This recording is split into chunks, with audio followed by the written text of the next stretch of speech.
देखिए 2026 के पहले वीक के अंदर मार्केट ने एक अच्छा खासा रिटर्न्स आपको बना कर दे चुका है, यानी अपने इन्वेस्टर्स को बना कर दे चुका है। जबकि रिटर्न्स बनाने में काफी ज्यादा दबाव भी थे, कई सारे ऐसे रीजन थे जिसकी वजह से मार्केट गिर सकता था, लेकिन उसके बावजूद तमाम तर दबाव का सामना करते हुए मार्केट ने अपने इन्वेस्टर्स को रिटर्न्स बना कर दिया है। किस प्रकार का रिटर्न्स रहा है उसके ऊपर भी हम बात करेंगे। प्लस आपको ये भी बताने वाला हूं कि भाई आने वाला जो समय है, क्या सेम अभी जो दिशा दिख रही है मार्केट की, जो रंगत दिख रही है, जो हरियाली दिख रही है मार्केट के अंदर में, क्या उसी प्रकार से हरियाली एक्सपेक्ट कर सकते हैं। इसके अलावा इस समय पे आपकी एज चाहे जो भी हो, लेकिन समय को मद्देनजर रखते हुए आपको किस तरह की इन्वेस्टिंग स्ट्रैटेजी को अपनाने की जरूरत है, यानी स्ट्रैटेजिकली आपको किस तरह की इन्वेस्टिंग करनी चाहिए, इसके ऊपर भी हम डिटेल्स में बात करेंगे। इसके अलावा और भी बातें होने वाली हैं। तो ओवरऑल वीडियो अच्छी होगी, बस एक लाइक कर दीजिएगा। वीडियो देखिए, अच्छी लगे तो जरूर लाइक कीजिएगा। चैनल को सब्सक्राइब नहीं किया है तो जरूर कर लीजिएगा। सर सबसे पहले अगर हम बात करें लास्ट के ट्रेडिंग सेशन की, तो आप देखें तो थर्सडे हो या फ्राइडे हो, वहां पर मार्केट ने अच्छा खासा परफॉर्म आपको करके दिखलाया है। और जैसा कि मैंने वीडियो के शुरू में ही कहा है कि भाई 2026 की शुरुआत वाले यानी सबसे पहले वीक के अंदर ही मार्केट ने अपने इन्वेस्टर्स को अच्छा रिटर्न्स बनाकर दे चुका है। लार्ज कैप की अगर मैं बात करूं तो 1.7% का रिटर्न्स, यानी ओवरऑल 1% का रिटर्न्स और 1% से ऊपर का रिटर्न्स अपने इन्वेस्टर्स को लार्ज कैप दे चुका है। मिड कैप की बात करें तो वहां पर भी 1% से ज्यादा का रिटर्न्स अपने इन्वेस्टर्स को दे चुका है। और उसके बाद स्मॉल कैप की बात करें तो 1.3% का रिटर्न्स वहां पर भी आपको देखने को मिल चुका है। तो ओवरऑल मार्केट ने अभी पिछले एक हफ्ते के अंदर यानी 2026 के पहले हफ्ते के अंदर एक तरह से ये कह सकते हैं कि रिकॉर्ड तोड़ तेजी दिखलाई है, बहुत अच्छी तेजी दिखलाई है। देखिए आप अगर बिल्कुल तेजी के एंगल से और उसको तेजी के नजरिए से देखेंगे तो हो सकता है कि आपको बहुत बड़ी तेजी ना लगे, लेकिन हम वक्त को मद्देनजर रखते हुए अगर हम देखते हैं और मार्केट की वोलेटिलिटी को मद्देनजर रखते हुए देखते हैं तो मुझे ऐसा लगता है कि मार्केट ने अच्छी तेजी दिखलाई है। अब आपकी क्या राय है, आप मुझे कमेंट सेक्शन में जरूर बताइएगा। देखिए जबकि एक बात यहाँ पर इंपोर्टेंट क्या है, इंपोर्टेंट समझना यह है कि मार्केट ने जो ये रिटर्न्स आपको बना कर दिया, चाहे वो लार्ज कैप हो या मिड कैप हो या स्मॉल कैप हो, तो ऐसा नहीं है कि मार्केट के लिए कुछ अच्छे पोजीशन थे, कुछ अच्छी चीजें थी, कुछ अच्छे न्यूज निकल कर आ गए थे जिसकी वजह से नहीं। अगर दबाव की बात करें तो पॉलिटिकल दबाव मार्केट के ऊपर जो है वो तो है ही है। पॉलिटिकल दबाव की मैं बात करूं भाई, मार्केट के ऊपर ऑलरेडी पॉलिटिकल दबाव है जिसके ऊपर बहुत ज्यादा बात करके टाइम बेकार करने की जरूरत नहीं है। इसके अलावा एफआईआईज की जो सेलिंग है वो भी अपनी जगह पे बरकरार है। 290 करोड़ की खरीदारी बाइंग डीआईआईज की तरफ से लास्ट के ट्रेडिंग सेशन में गालिबन देखने को मिला था, जो कि एक अच्छी बात है। लेकिन एफआईआईज का क्या भाई, एफआईआईज तो अभी भी हमारी मार्केट के अंदर बिकवाली कर रहे हैं ना। तो इन एफआईआईज की बिकवालियों के दबाव के बावजूद भी मार्केट ने आपको इस प्रकार का रिटर्न्स बना कर दिया है, जो कि एक बहुत बड़ी बात है और बहुत अच्छी बात है। इसके अलावा जो एक अगला दबाव है जिसके ऊपर हम रेगुलर कंसिस्टेंटली बात कर रहे हैं, काफी लंबे समय से बात कर रहे हैं, और वो है डॉलर का लगातार एप्रिशिएट होना और रुपये का डेप्रिसिएशन, रुपये के अंदर डेप्रिसिएशन होना।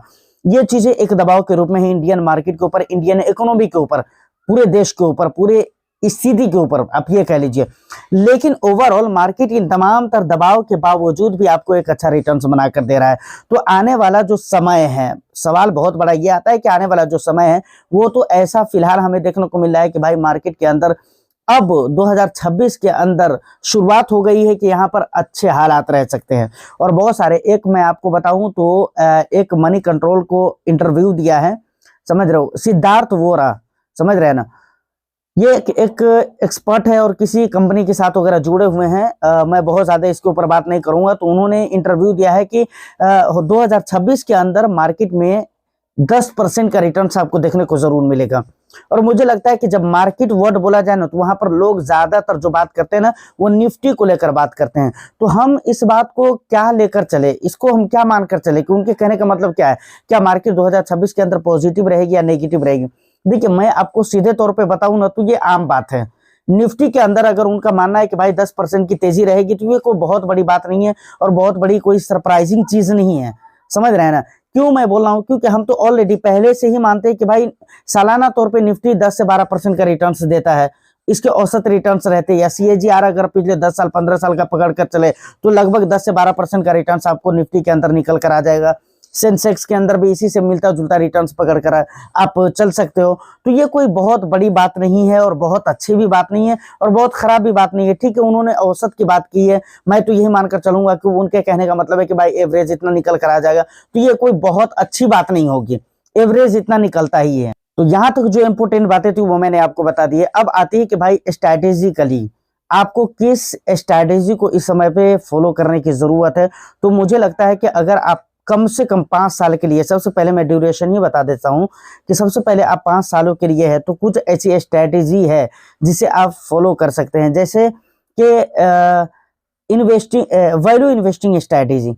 वैल्यू इन्वेस्टिंग स्ट्रैटेजी के बारे में मुझे लगता है कि बताने की जरूरत नहीं है, इसकी डेफिनेशन परिभाषा क्या होती है वो आपको पता ही होगा कि भाई ऐसे स्टॉक के अंदर निवेश करना जो स्टॉक्स किसी रीजन से भाई अपने मेन प्राइस मतलब असली प्राइस से नीचे पे आपको मिल रहा हो, मतलब डिस्काउंट पे मिल रहा हो, फंडामेंटली वो स्ट्रॉन्ग जरूर हो, तो ऐसी स्ट्रैटेजी को आप फॉलो कर सकते हैं। इस समय पे डिस्काउंट पे आपको काफी सारे ऐसे स्टॉक्स है मार्केट के अंदर जो मिल रहे हैं 8%, 5%, 10%, इस तरह के डिस्काउंट पे आपको मिल रहे हैं। तो इस समय पे ऑफ कोर्स आपको फंडामेंटली स्ट्रॉन्ग स्टॉक्स जो कि अंडर वैल्यूड हो ऐसे में आपको निवेश जरूर करना चाहिए लॉन्ग ड्यूरेशन के लिए। ये पहली चीज हो गई। अब बहुत ज्यादा लोग ना क्या है कि मोमेंटम फंड की तरफ भागते हैं, मोमेंटम स्ट्रैटेजी को इस समय पे फॉलो करना चाहते हैं, जबकि मैं अपने नजरिए से देखता हूं तो मुझे तो ऐसा समझ में नहीं आ रहा है कि भाई आप अगर मोमेंटम स्ट्रैटेजी को इस समय पे फॉलो कर रहे हैं तो बहुत अच्छा है और उसका परिणाम आगे चलकर बहुत अच्छा निकल कर आ सकता है।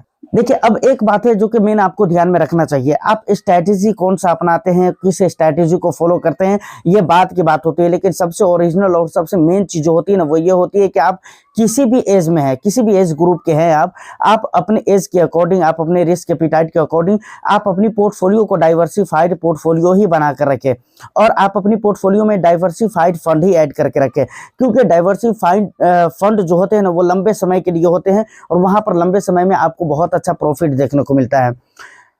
फ्लेक्सी कैप और मल्टी कैप की जो स्ट्रैटेजी होती है उन स्ट्रैटेजी वगैरह को आप अपना सकते हैं, क्योंकि मार्केट के बुरे समय में ये आपके पोर्टफोलियो को स्टेबिलिटी देता है।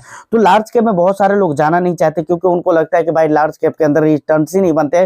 तो पोर्टफोलियो की स्टेबिलिटी के लिए मेरा मानना है कि भाई फ्लेक्सी कैप वगैरह का सहारा आप ले सकते हैं, जहां पर लार्ज कैप का एक्सपोजर ज्यादा होता है। टोटली लार्ज कैप नहीं होता बट लार्ज कैप का एक्सपोजर ज्यादा वहां पर जरूर होता है और ये वक्त और टाइम के हिसाब से चेंज होता रहता है एक्सपोजर। कभी फंड मैनेजर चाहे तो मिड कैप में भी एक्सपोजर थोड़ा बढ़ा देते हैं, वक्त अगर देख रहा हो कि भाई स्मॉल कैप के अंदर रिटर्न्स बन रहे हो तो वहां पर एक्सपोजर बढ़ा देते हैं, लेकिन ठीक है पूरा एक्सपोजर नहीं होता, आप तीनों मार्केट कैप का फायदा उठा लेते हैं। और फंड मैनेजर की जो यहाँ पर फ्लेक्सिबिलिटी होती है, आजादी होती है अपने मूड माइंड से निवेश करने की, ये मुझे अच्छा लगता है और जिसकी वजह से आपको फ्लेक्सी के फंड के अंदर रिटर्न्स भी बनते हुए दिखते हैं। अब लास्ट में एक और भी बात कि भाई सोमवार को मार्केट कैसा रहने वाला है। बहुत सारे लोग इस चक्कर में रहते हैं कि भाई सोमवार को मार्केट कैसा रह सकता है।